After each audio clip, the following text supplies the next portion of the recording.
Ayan, kakain na kami. Tahong, tilapia, and ano to daddy? Sitaw? Ayan.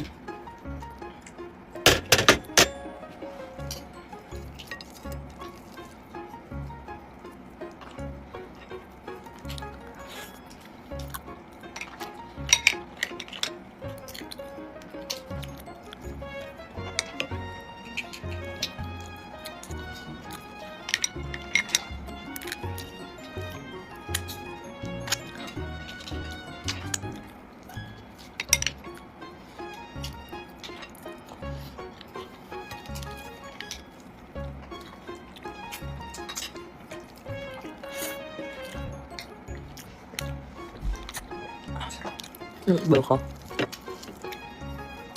Ang paggatas din daw yun.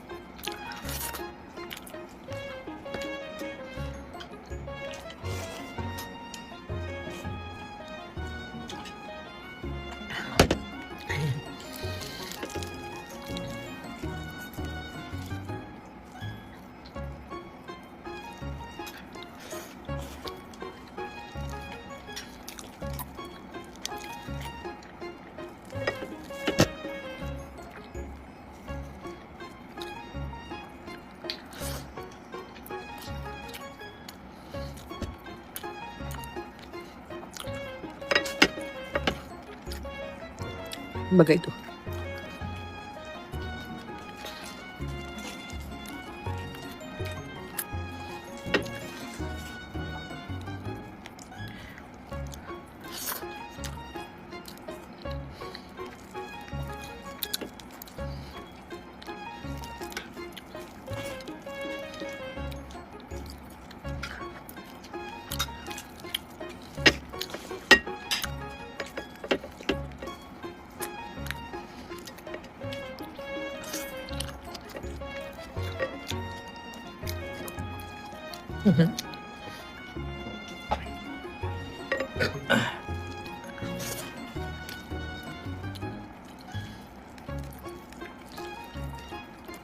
Patong sa akin mamay.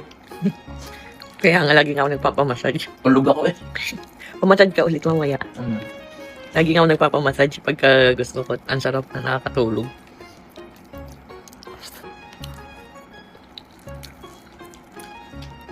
First time ko dito tigasan eh. Hmm? Tapos ayan, magpapump ulit tayo para meron ulit dididayin si Nathaniel. Grabe guys, alam nyo ba naisip ko? Nabasa ko kasi parang 24/7 job daw talaga ang pagpapa-breastfeed. And lalo na kapag ka nagpapump ka. Kasi every 2 to 3 hours. Kapag ka